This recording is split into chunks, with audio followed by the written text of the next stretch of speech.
Chandrayaan-3, the third most recent lunar exploration mission. Chandrayaan-3 was undertaken by ISRO, remember, last month, as it now closes in on its landing date on the moon. The first images as viewed by Chandrayaan-3 were released yesterday after it successfully inserted into the lunar orbit. The journey for Chandrayaan-3 to the moon will take 41 days, 22 of which was spent in the Earth's orbit, and the rest will be spent in the moon's orbit. Visuals, those fantastic visuals, are on your screens. We now try to decode this as much as possible with the guests with us. We have Lieutenant General A.K. Bhatt. I also have with me Dr. Srimati Kesan and Dr. Ranjana Kaul. Also with us on the broadcast is Manish Purohit, a former ISRO scientist.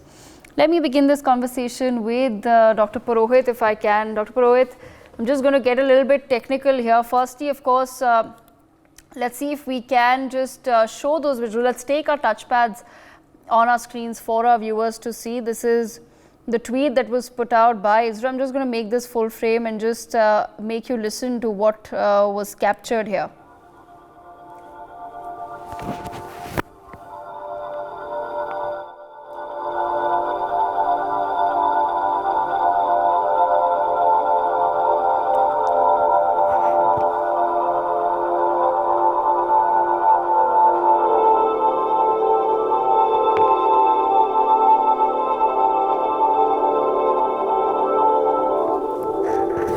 Absolutely stunning there, those visuals of the moon. Mr. Purohit, of course, like I said, this is absolutely fascinating. The visuals that have been released, it seems as though we're very close to the moon, but we're actually quite far away, sir. Yeah. Actually, that was the lunar injection orbit. So, at a point of time that when we are entering into the orbit, that point is called perihelion. So, that is the closest point right now we are to the lunar surface, and that is the closest point in the orbit. And the farthest point, we have just done one maneuver for the orbit adjustment around the lunar surface, because there are around 5 such maneuvers will happen, and gradually we will end up on a 100 by 100 orbit. So probably we can say that right now, when we are crossing that point, when we are getting all those views of the craters and all that, magnificent, feeling that we are getting when we are looking at that surface, that was around, maybe you can say around maybe 100 kilometers from the surface of the moon. The best part about the moon is that it doesn't have any atmosphere, so we can go as much close as we want it to be. On Earth, we can't go that much close because the Earth's atmosphere is a big hurdle. But on the moon, we don't have any such situation. So even if you want to go a bit closer, because there have been many missions in the past that have been a little more closer to the surface, and then those visuals are really stunning. Now, what comes next is we have to convert this highly elliptical orbit into a circular one. And for that, we are going to do 4 or 5 more maneuvers. One has already been done. And these days, all these days that we have till 23rd of August, we will be using those days for those orbit adjustments. And we will be doing it at perihelion. Like for Earth, we use the term perigee, the closest point when a satellite is to the Earth. Similarly, for the lunar, like for the moon, for the lunar surface, the closest point we use the term perihelion. So we'll be doing perihelion adjustments, and gradually we'll bring the orbit to 100 by 100 kilometers circular orbit. At that point, our Vikram will separate from that composite module. Right now, the composite module is having propulsion module, Vikram, and Vikram is carrying in it the Pragyan rover. So Vikram will separate from the propulsion module and will start its downward journey with power deboosting towards the soft landing part on the lunar surface. Okay, all right. And I thank you for giving that explanation to our viewers. My colleague Jaiprakash also with us on the broadcast. Jaiprakash, of course, the excitement is quite high. We're just now a few days away. It's today is the 7th of August. We're expecting the landing now just about, say, 16 days from now. Well, yes, a fortnight from now, 23rd in the afternoon is when we are expecting that landing, the soft landing to happen on the lunar surface. Now, 4,000 kilometers, that's the distance between the Chandrayaan-3 and the moon. We have seen the tweet come out from the ISRO as well yesterday when the Chandrayaan, in fact, is speaking to India, saying that I have started feeling the lunar gravity. Now, that is a kind of emotion and sentiment attached to Chandrayaan 3. Very, very important mission, this one. Chandrayaan 2, of course, was a partial success, you could say. You still have the orbiter around the moon, and once the Vikram, the lander, separates from the propulsion module, and then the next maneuvering, or rather the deboosting and soft landing at 2 meters per second, that is what they want to achieve this time. Plenty of lessons learned last time around from Chandrayaan 2. The solar panels have been put up on all the 4 sides. It's a 1 lunar day machine, which is 14 Earth days that we are planning on the moon, and there's going to be 14 days of continuous sun on the lunar surface for the next 14 days, starting from 23rd onwards, and that is when the Pragyan will in fact land, and then the rover will go on the moon exploration. About 3 to 4 payloads are there on the Explorer, and spectrometer amongst others to find what are the kind of gaseous materials that are there on Earth.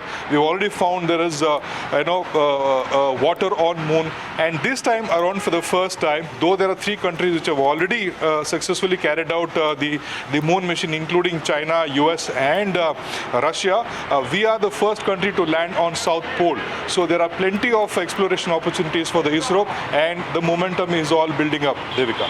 Absolutely, Jayaprakash. Thank you so much for joining us on the broadcast with that important update. And like I said, we will now try to further break it down for our viewers. Let's take a touchpad back on the screens, and I'll also bring in some of our other guests into the broadcast. We also have with us Dr. Raju, who's a retired ISRO scientist. Dr. Raju, we're just putting out the brochure that has been put out by ISRO, sir, where there is a sort of a graphical explanation of what really Chandrayaan 3 was up to as far as these elliptical orbits are concerned.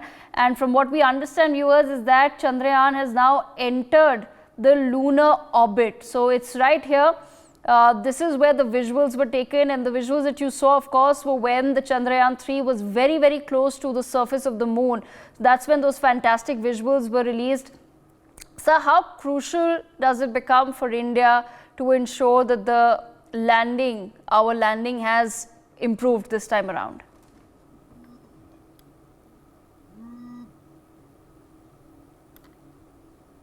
So can you hear me? Yes, sir. Yes, we can. Yeah, so I would like to bring out the elliptical orbit features. Some of the elliptical orbit features, all the orbits which including the sun, including the moon as well as Earth around the sun, they are all by Kepler's law elliptical. Today we are at a orbital altitude of 4,300 by nearly 170 kilometers. So the pictures taken very high resolution are close to the moon's surface, which is about 100 plus.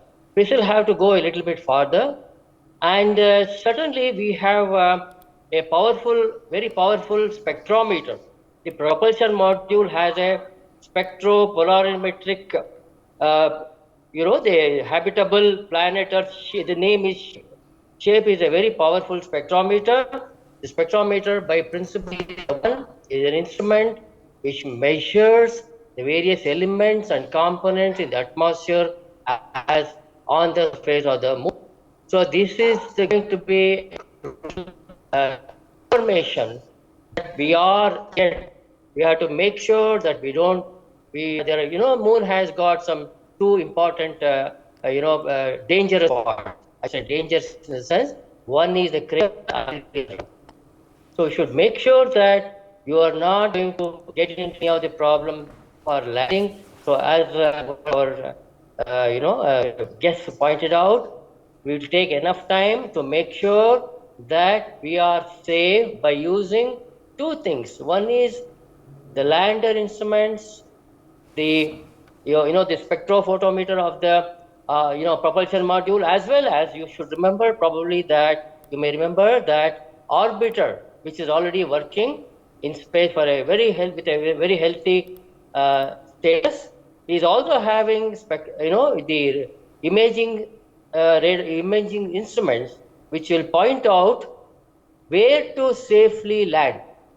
That's the kind of preparedness this time and certainly it's very exciting, and I'm very confident that this time, because of all the other three preparations like adding more fuel, adding additional area, defining additional area for landing, like earlier it was 0.5 by 0.5 kilometers, now it is 2 by 4, and also enough fuel, and so that you can take a sure shot on the spot where you want to land. These are some of Absolutely. the things, and certainly I would like to look for all these things to be properly helpful in judgment, so that you will certainly land on the 23rd August on the surface of the moon. Okay, I have answered your as question. differences are concerned, Dr. Raju, stay on with me, because I'd just like to take our viewers through some of the major differences between Chandrayaan 1 and 2, as you were pointing out. Let's just quickly put this out. So, and I'd just like to, I'll take just a moment more with our scientists, Dr. Raju and Mr. Purohit, if they can just help our viewers understand as far as what's on board, Dr. Raju. Sorry, I'm not able to hear your question. If the question is for me? Dr. Raju, yes, I'll come to you. We're just discussing differences between Chandrayaan 2 and 3. I'll be online, please. So, Because your as voice far is very as feeble. It was okay some time back. Okay. all right, so as far as what's the difference between Chandrayaan 2 and 3, in terms of what's on board, Chandrayaan 2, Mr. Purohit, had the Vikram lander, the Pragyan rover, and an orbiter as well. But Chandrayaan 3 only has a lander and the rover. If you can just help elaborate further on that. The orbiter, because we already have one around the moon right now from the Chandrayaan 2, and we wanted to use, get more mileage out of the mass the equation of mass that we have, because we want to carry more fuel, and we don't exactly need an orbiter right now because we already one have in the lunar orbit. We have used a propulsion module that will take us to the lunar orbit, and once we are there in that orbit, then we'll do away with the propulsion module. It will act as a relay. Like when we have to communicate, we may use this propulsion module as a relay. We can communicate using our orbiter. We can use the deep space network also. So that is the only purpose. Only thing is we have one payload, as Raju sir has rightly mentioned, the shape, that particular payload. That payload is for observing the light that comes from the star. Like our star is sun. It's coming from the sun, passing through our environment, our atmosphere, Earth's atmosphere. Right. And when we are observing that thing from the lunar orbit, we want to find what are the changes that happens when an electromagnetic radiation or the starlight passes through that atmosphere. Okay. Because we know Earth supports life. And this is a very big step forward from ISRO's side, that we are showing an intent that in coming future we are going to explore, as we are going to join hands with NASA, ESA and all other spacefaring nations in exploring the possibility of habitable planets, exoplanets. So that's one thing that is a bit different on the propulsion module that was not there in Chandrayaan 2. If you talk about other things in Chandrayaan 3, I was listening that there were solar panels on the four sides. One more thing you will see that they have been bigger in size, a bit bigger in size, because we don't want to take chance. And if you have observed one more thing, all those panels also, sorry, as far as in terms of equipment, we'll go over it one by one, and we'll just quickly explain it to our viewers. Chandrayaan 2, in terms of equipment, it had one avoidance camera and lander hazard detection, and Chandrayaan 2 has two of these. What exactly is the purpose of these avoidance cameras, sir, and the lander hazard detection?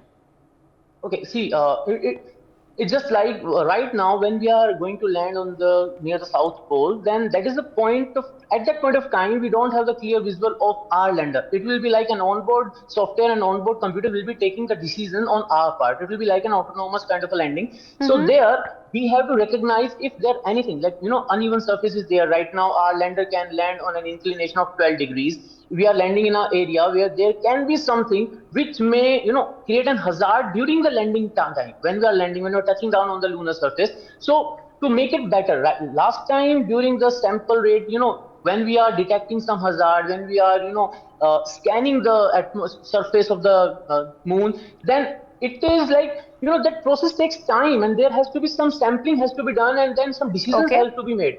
So just to improve that particular functionality, now we have improvised on that technology. We have kept, instead of one, we have kept two there. And along with And as far as the landing velocity is concerned, last time around it was 3 meters a second, but this time we've been told in Chandrayaan 3 it's 2 meters a second, and also of course stronger legs on the Vikram lander.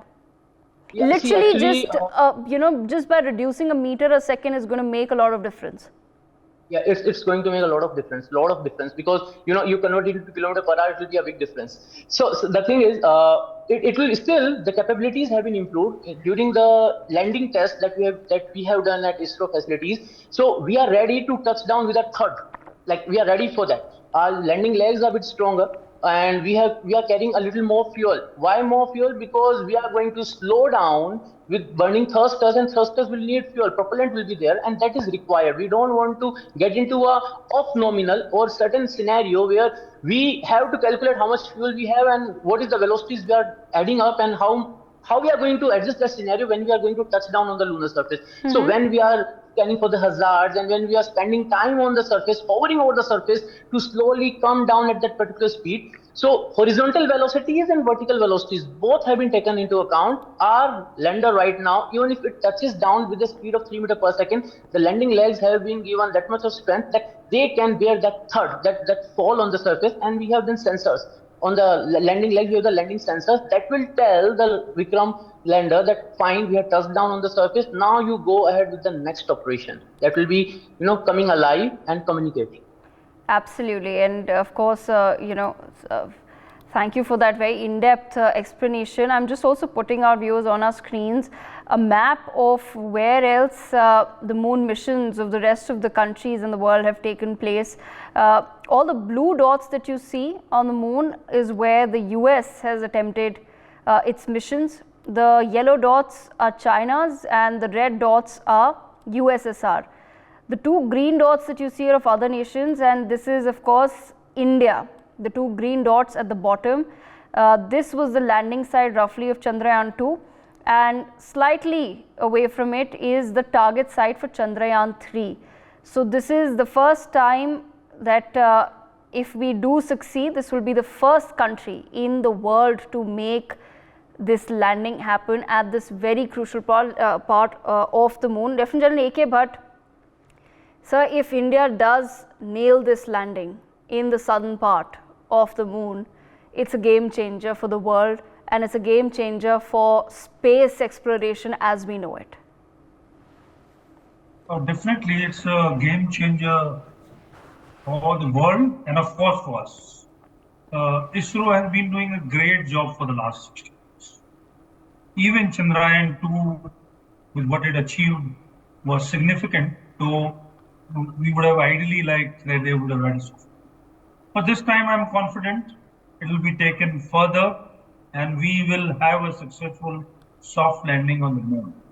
And of course, it does a lot for India's reputation as a spacefaring nation, a nation which is looking at explorations to the moon, and after that maybe beyond. Absolutely. Let me bring in Dr. Srimati Kesan as well. Dr. Kesan, we'll keep this visual on our screens. We'll probably try to just show the visuals of the moon that Chandrayaan 3 is also taken with this particular map. But it's really crucial, ma'am, for the people of India, of course, to understand what it would mean if India does end up nailing this particular landing. I mean, it's going to be a historic moment for everybody. That's the jubilation, that's different. But per se, moon is one thing that every researcher, it's a fantasy to research moon, So all over the globe, you have hardly about one or two organizations or companies that are actually taking private payloads to the moon. So now there is a, business per se, if you see, there is going to be a whole lot of, companies coming in to explore the moon. But the, the vehicle to go there is, are very few. If India is going to succeed, and yes, of course, India is going to definitely succeed, then we have a vehicle to go to the moon as economical as possible. And that is very, very important for the economy that we are looking into. Because we are not going in a direct method. as the Apollo astronauts have done and Apollo missions have done. Unlike the Saturn missions and everything, we are going around in the elliptical orbit and then into the circular orbit. Slingshot method, we're just using that and we are going to the moon. So the most economical way to reach the moon, India is trying, and especially in the south, because South Pole, we feel that, there might be a lot of water crystals. This was what was predicted. So if that is there, then there is going to be a lot of mineral deposits going to be there, which is definitely going to be an interesting one for the researchers, because we plan to have our space station on the moon. India wants to have a space station on the moon. So all these things are going to play a very, very important source of information once the Chandrayaan 3 lands. So if you can see this. This is the model that we've made, and you've got the baby Pragyan inside, and we're all waiting for the Pragyan to come out.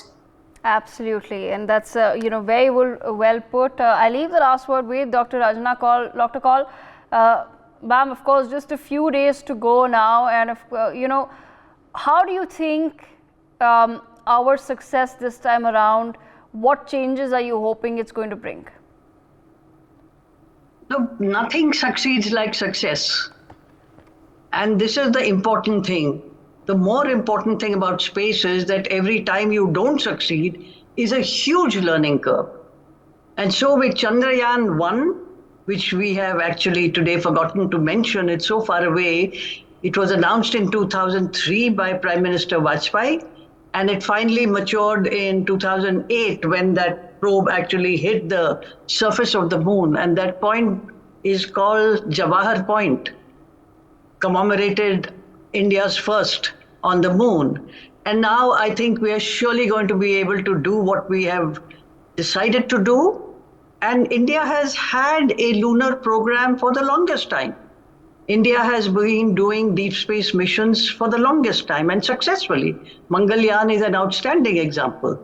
And so what I do expect is going to unfold is that in due course of time, we will have a proper policy to guide the country. We will have the proper statutory regulations, if those are required indeed at an early stage, so that we are consistent with the Outer Space Treaty and all the other international space treaty frameworks, because space is all about collaboration. It's all about cooperation and security.